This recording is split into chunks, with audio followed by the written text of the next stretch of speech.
salariés, c'est pas exactement le mot parce qu'il y a des gens qui sont détachés par des ministères, etc. Mais c'est plus de 700 personnes entre les conseillers, les services de l'intendance, le service du courrier, les gendarmes eux-mêmes, qui occupent pas mal de services, les secrétariats. Enfin, vous imaginez, c'est colossal et je pense que c'est un des palais français dans lequel il y a le plus de va-et-vient, de passage, et c'est jour et nuit et c'est sans cesse. Ce qui est normal aux yeux de la fonction qui est occupée par l'occupant principal. Mais c'est sans cesse entre les fleurs qui sont livrées, les baguettes le matin, les courriers qui arrivent en flot continu. C'est un des lieux où il y a le plus de va-et-vient. Je pense à Paris. Ouais. Je ne sais pas si le président de la République était présent le 28 septembre d'ailleurs. Oui, il était en Conseil de défense. Il était en Conseil de défense à ce moment-là, effectivement. Et effectivement, le Conseil de défense est à quel étage c'est au rez-de-chaussée. Alors le Conseil de défense, il peut se faire dans deux endroits. Il peut se faire soit dans ce qu'on appelle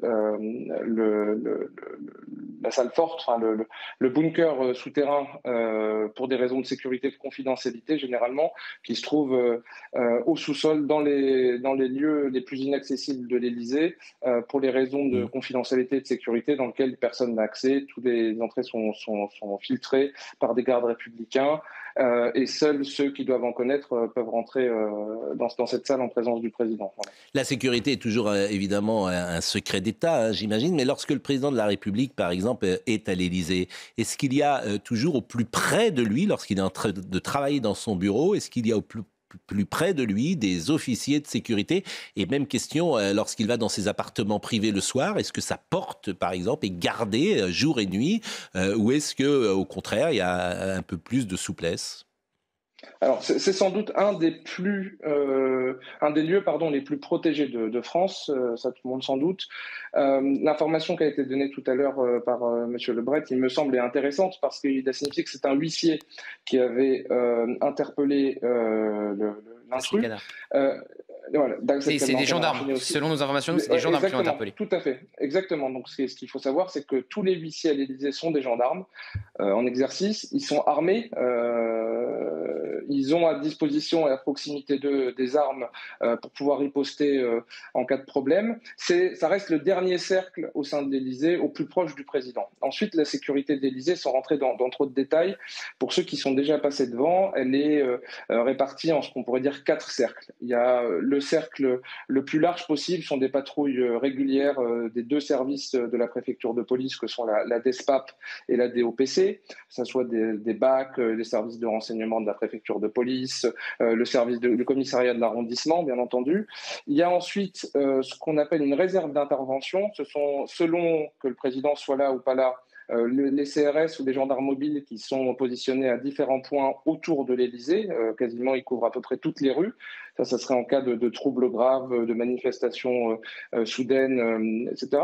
Et ensuite, vous avez un service dédié de la préfecture de police qui appartient à la DOPC, à la Direction de l'ordre public et de la circulation, qui s'appelle la CGE, qui est la compagnie de garde de l'Élysée. Ce sont les policiers, en fait, qui font le périmètre immédiat du palais. C'est ce que vous pouvez voir sur les trottoirs autour de l'Élysée et ceux qui font des patrouilles toutes les 5 minutes en voiture autour de l'Élysée. Il y avait déjà eu une problématique il y a quelques années où on avait soulevé que ce service en question, la CGE, c'était un peu comme quand vous vous retrouviez dernier de la classe à l'école de police et vous aviez le choix entre la circulation et la CGE. Donc on avait évoqué une problématique, le fait que ce soit les derniers de la classe qui surveillent le premier personnage de l'État, ça pouvait poser quelques problèmes. Ça a été modifié. Le préfet de police de l'époque a pris des dispositions pour que ce soit un métier attractif et pas simplement celui de pot de fleurs. Donc souvent ce sont des jeunes, mais ce sont des gens qui sont formés, qui sont et donc qui entourent évidemment le président de la République. Bon. Autour du palais, exactement. Et ensuite, vous avez le dernier cercle qui sont les gendarmes du commandement militaire, de la DSPR, qui, eux, font le contrôle. Là, malheureusement, je pense que ça a échoué, directement derrière la porte et vérifient qui sont les visiteurs, s'ils sont bien audiencés, qu'ils leur donnent un badge, qu'ils les contrôlent aussi physiquement, pour savoir s'ils ne sont pas porteurs d'une arme. Et pour répondre à votre question, le président est en permanence, s'il n'y a pas de huissier devant la porte, il y a toujours un officier de sécurité qu'on appelle... Et c'était ça ma question, effectivement. On rappelle que le président de la République a été Le président de la République a été... Alors, Alexandre Benalla, bon, vous êtes... évidemment, tout le monde, toute la France connaît votre nom et votre prénom, évidemment. Vous êtes assez discret aujourd'hui et je vous remercie d'ailleurs d'être sur notre antenne. J'ai envie de vous dire, qu'est-ce que vous devenez? Vous ne vivez pas à Paris, je vous ai eu ce matin, vous êtes en Suisse. Qu'est-ce que vous faites aujourd'hui, Alexandre Benalla? Écoutez, je suis entrepreneur, je pense qu'on dit ça comme ça maintenant assez simplement. J'ai développé des entreprises dans le domaine de la sécurité et de ce qu'on appelle l'intelligence économique. Et voilà, je développe mon entreprise à l'abri des regards et discrètement. Vous ne vivez plus en France? Je vis entre la France, entre Paris et Genève. Est-ce que vous avez toujours des contacts avec Emmanuel Macron?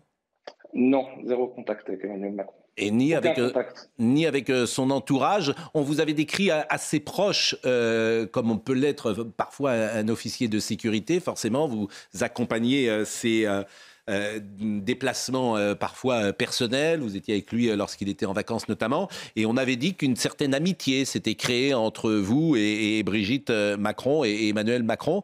Est-ce que vous diriez la même chose ou est-ce que ce n'était que des moments purement professionnels? Non, je ne dirais pas que c'est de l'amitié. Je pense que c'est le préalable pour occuper ce type de fonction, c'est de la confiance. Donc, c'était plutôt un lien de confiance établi et durable, plus qu'un lien d'amitié, qui n'est pas du tout la relation qui me qualifierait le mieux que je pouvais avoir avec eux. C'était plutôt dans un lien de confiance, en effet, qui est nécessaire et primordial dès lors que vous partagez, que ce soit des moments professionnels ou des moments privés. Au plus haut niveau de l'État, c'est indispensable. Est-ce que cette relation qui existait à l'époque, cette relation dite de confiance, est-ce qu'avant de quitter la sécurité du président de la République, vous avez eu un échange avec lui sur ce sujet et sur ce qu'on vous reprochait à l'époque et ce pourquoi d'ailleurs vous avez été condamné? Non, je pense qu'il en a fait état publiquement. Il m'a remercié pour le travail qui avait été fait. Et voilà, on s'est quitté en bons termes. Et je pense qu'il a des préoccupations plus importantes que moi maintenant. Et voilà, moi, je le développe de mon côté. Je m'occupe de ma femme et mes 2 enfants, plus de ma société. Et lui, il s'occupe de 70 millions de personnes, si ce n'est pas un peu plus, et de toutes les problématiques qu'on voit en permanence dans les médias. Donc, on s'est quitté en bons termes, on va dire ça comme ça. Est-ce que vous avez un regard sur son action et sur l'homme qu'il est aujourd'hui? Je souligne souvent, moi j'ai souvent le sentiment que même physiquement, Emmanuel Macron a changé, comme si le poids des responsabilités était rude. Il a été élu en 2017 et il y a une gravité qui est arrivée peut-être et qu'on a le sentiment que cette légèreté qu'il pouvait avoir au début l'avait quitté. Je ne sais pas s'il y avait de la légèreté au début. Je pense que c'est une fonction dans laquelle on est habité par la gravité. Je pense que tous les présidents qui sont passés par là, si on fait la photo avant, après, ils ramassent, si je puis m'exprimer ainsi.